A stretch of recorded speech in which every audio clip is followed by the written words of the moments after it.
हरे कृष्णा। सभी को प्रणाम। जय जगन्नाथ की आशीर्वाद सबको मिले।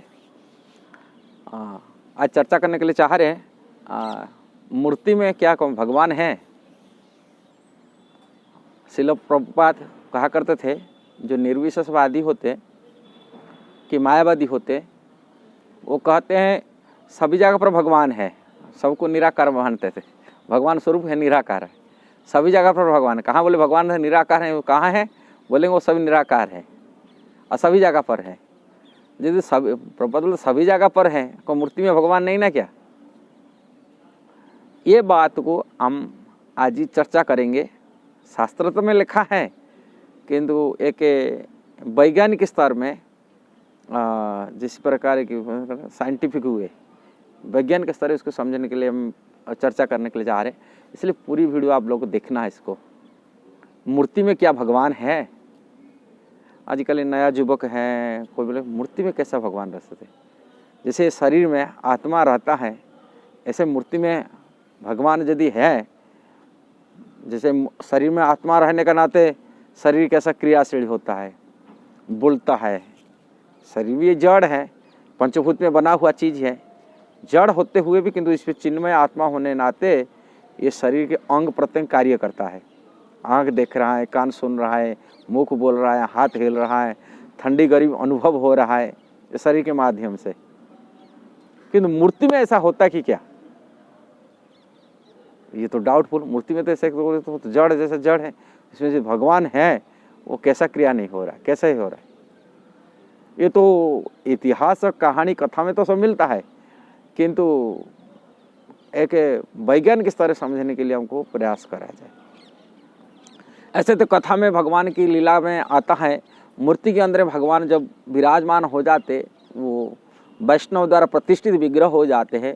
वैष्णव भक्तों बुलाते, भगवान विराजमान होकर की सेवा ग्रहण करते भक्तों से और डिमांड भी करते। मूर्ति के माध्यम से मूर्ति में ही विग्रह डिमांड करते हैं, खाने के लिए मांगते हैं, इच्छा प्रकट करते। जैसे ही एक भाव जब व्यक्ति का अंदर आ जाता भक्त वो मांगते हैं। जैसे सनातन गोस्वामी की यहाँ मदन मोहन की जो टीला जो उसको हम कहते द्वादश आदित्य टीला वृंदावन में, उनको बाटी खिलाते, सूखा बाटी के लिए वो डिमांड करते थे। मदन मोहन बोलते ये सूखा बाटी खिलाते, इसमें नमक भी नहीं देते, कुछ नहीं है, सूखा सूखा, और उनका हाथ से खाते थे। यहाँ साखी देने के लिए वृंदावन से साखी गोपाल दक्षिण भारत चला गए थे। अभी साखी गोपाल विग्रह विराजमान है जगन्नाथपुरी में। रेमुणा में रेमुणा में खीरचोरी गोपीनाथ वो विग्रह थे, गोपीनाथ खीरचोरी किए थे। कि यहाँ माधवेंद्रपुरी गोपाल जी को प्रकट कराए थे, उनको दूध लेके आए थे। फिर इसके बाद में वो विग्रह अभी श्रीनाथ नाथद्वारा में विराजमान है, उनको खिलाते थे मुख में। वृंदावन में बांके बिहारी मंदिर में उनको गीत सुनते थे, गीत सुन के आकृष्ट होकर बढ़ जाते थे कथा सुन गीत सुनने के लिए। बांके बिहारी विशेषकर हरिदास जी की शालिग्राम शिला थे, शालिग्राम शिला से विग्रह स्वरूप में आ गए थे। गोपाल भट्ट की इच्छा से उनके मन में इच्छा हुआ ये विग्रह होते थे, मैं उनको श्रृंगार करता था, विग्रह स्वरूप में बन गए। ऐसे अद्भुत अनेक लीला हैं जो भगवान के इतिहास में कि भक्तों के इतिहास में ये बना हुआ सी विग्रह के माध्यम से सेवा भक्तों से, अपनी प्रेमी भक्तों से सेवा ग्रहण किए। किंतु हमारा मन नहीं मानता है, मन नहीं मानता विग्रह कैसा खाते हैं, कैसा पीते, कैसा सुनते हैं और कैसा वो देखते हैं, कैसा वो अनुभव होता है। जैसा शरीर करता है, जड़ शरीर मध्य में आत्मा रहने करता है। वास्तविक जड़ शरीर में भगवान है, सभी जगह रहे भगवान का जड़ शरीर नहीं, परमात्मा रूप में रहते। ऐसे शिव विग्रह भगवान साक्षात विग्रह और भगवान की स्वरूप और भगवान की ये सब अंतर नहीं होता है।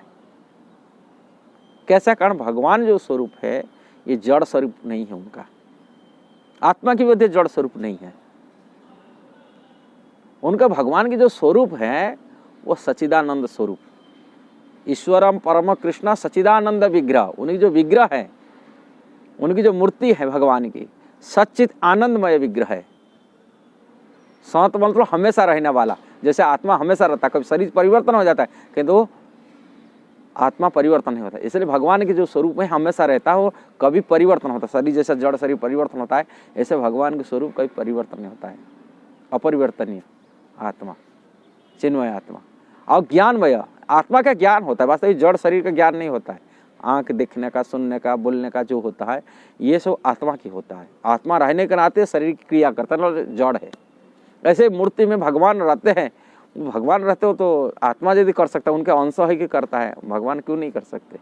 सब कुछ कर सकते भगवान। ऐसा ही ये चिन्मय आत्मा को हम समझने के लिए हमको आत्मा के ज्ञान तो होना चाहिए, अनुभव होना चाहिए। शरीर में एक आत्मा है, आत्मा के जाने के बाद शरीर जड़ होता है, मूर्त हो जाता है, ये अनुभव होना चाहिए। ऐसे ही हम यहाँ वीडियो कॉल कर रहे हैं कि आप भी वीडियो कॉल कर रहे हैं। देखिए वीडियो कॉल जो शब्द जाता है, ये जो मूर्ति जो इलेक्ट्रॉनिक में परिवर्तन तो हो जाता है। मैं एक वैज्ञानिक स्तर से समझाने के लिए चाह रहा हूँ। ये इलेक्ट्रॉनिक में परिवर्तन, जैसे शब्द मेरा जा रहा है कि आपके शब्द आप भी वीडियो कॉल कभी करते हैं, ये शब्द हो, रूप हो, पिक्चर जो कैमरा खींचता है वो इलेक्ट्रॉनिक में चेंज हो जाता है।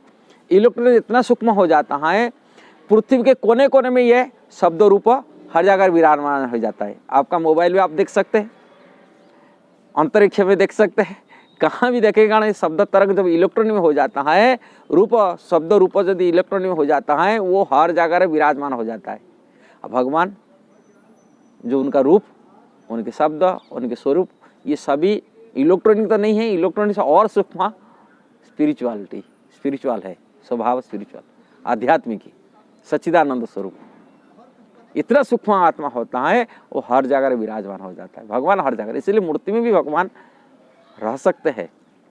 जैसा ही ये आत्मा इतना जब शरीर से निकल जाता है, जैसे प्रेत शरीर हो जाता है, उनका मतलब प्रेत आत्मा वो देख लेता है, प्रेत शरीर देखता है। इसलिए तांत्रिक लोग को प्रेत के माध्यम से हर जगह पर प्रेत पकड़ के प्रेत के माध्यम से ज्ञान ग्रहण कर लेते हैं। किसी व्यक्ति कोई निखोज होता है, लापता हो जाता है, उसके बारे में वो बता देते। हाँ, ये कारण वो प्रेतात्मा से पकड़ते, कारण आत्मा ये शरीर से मुक्त जब हो जाता है, उनको भी देखने का शक्ति हो जाता है। जैसे भगवान देखने का शक्ति मिल जाता है, ऐसा ही संपूर्ण, ऐसा ही ब्रह्मांड को नहीं देख सकते, किंतु किसी स्तर पर धरती पर किसी जगह की चीज को वो जान सकते, समझ सकते। उनका आत्मा से माने शरीर से जो परे हो जाता है, शरीर से बाहर आ जाता है आत्मा, वो बहुत सारी चीज देख सकता है जितना शरीर में रह के देख नहीं सकते। आत्मा की स्थिति ऐसा ही है। ऐसे भगवान के स्वरूप तो सारी संसार के मालिक है, ऐसे अनंत कोटि ब्रह्मांड पड़ा हुआ है, वैकुंठ लोक पड़ा है, वो सब कुछ जगह पर विराजमान है, कोई धरती पृथ्वी पर नहीं है, वो सब कुछ जानने वाले है। इसलिए ये बुद्धि आत्मा बुद्धि होने से समझ पाएंगे धीरे धीरे, देहात्मा बुद्धि से नहीं समझ पाएंगे। ये वीडियो को आप जरूर शेयर करिए, सब्सक्राइब करिए, जानकारी करने के लिए बहुत आध्यात्मिक विज्ञान है। अच्छा लगा जरूर। हरे कृष्णा।